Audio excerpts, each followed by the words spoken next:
Okay, so I thought I'd share with all you people out there a little about my passion for wine drinking, especially red wine. And yeah, just give you some ins and outs of the different types of grapes in Australia. We've got so much to choose from.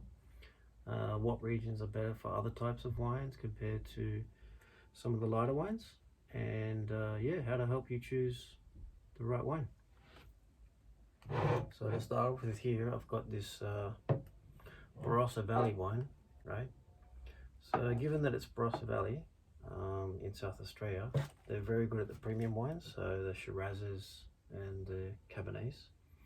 This one's a blend, so the Shiraz is going to be a little bit hidden, which is actually good, because unless I'm going for a huge rack of lamb or something very meaty, I'm okay with this because it's everyday drinking, so we can give it a try.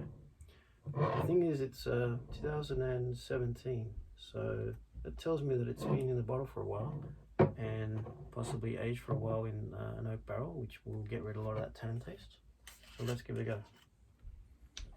There's a lot of ins and outs for drinking wine, so I'm going to start with this basic glass without a stem, which I kind of like.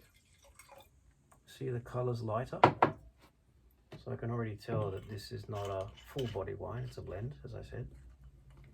So this is a Shields Estate, and I have had a few of these before. As I move it around the glass, I can see how light it is in color. I don't know if you can see it there, but it tells me it's definitely got that blend. So GSM being Grenache, Mourvedre and Shiraz. So it's lighter. It's not a full body wine. You can see that there's not a lot of legs, as they call it, coming off the glass. I can see slight. So it's not extremely young, but it certainly hasn't got a lot of age to it either. And on the nose, you can smell plenty of that fruit there, nice and sweet, because that's that blend, not the overpowering of the stronger grape.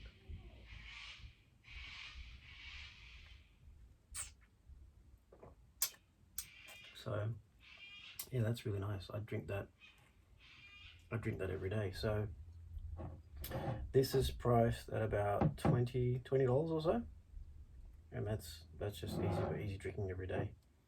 And as I go through this series, I'll give you more and more tips about which wines are into the more premium that you might want to store away for a while, which wines you want to drink straight away.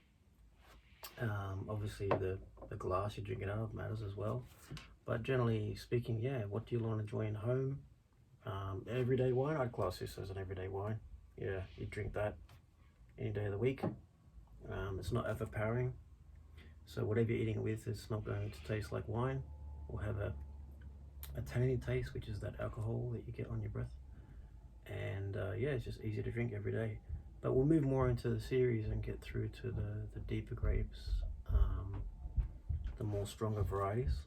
But for me, that's a good start of it. This has spent some time aging in the ground as the grape matures, and somebody's looked after it and cut back the crop and tried to make the grapes more and more delicate and selected.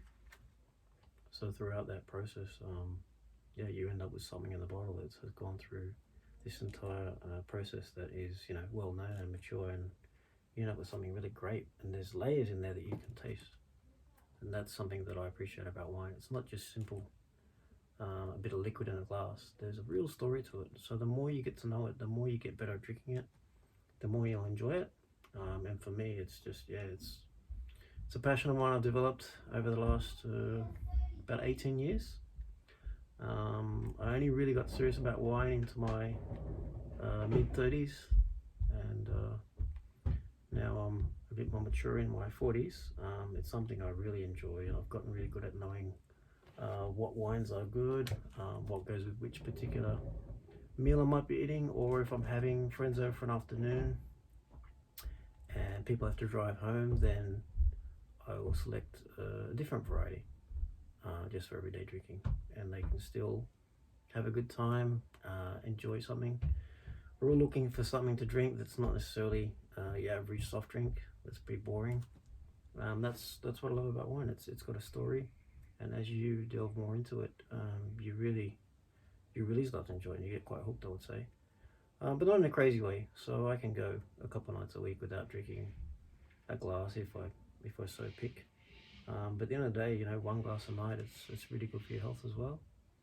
And it's just about making sure you select the right wine so that every time I drink it, I think, oh yes, I enjoy that. So I'll give you some tips as we go through. Price points are important. If you see a good special on wine, I'll give you some tips on what to look for, and why would you choose to store some wine away, as I've done behind me. And I'll even show you how I've categorized them and give you some tips on how to store your wine. I have a built-to cellar here. This is just under my house, so I can give you through the tips about doing that and how it works. So yeah, stay tuned. But for now, this is my first rating on a wine. This is the Shields Estate wine from Barossa Valley. I would give this about a 7 out of 10 rating from Barossa Valley. Bring Barossa Valley's, yeah, pretty reliable. So we'll go through the series and I'll give you more tips later. And please follow along, subscribe if you're liking what I'm offering here. And more importantly, write in the comments if there is a particular wine you'd like me to try. And I'm more than happy to give it a trial, give it a taste, and yeah, give you guys some advice about what I find nice about that wine or what's not so good for me.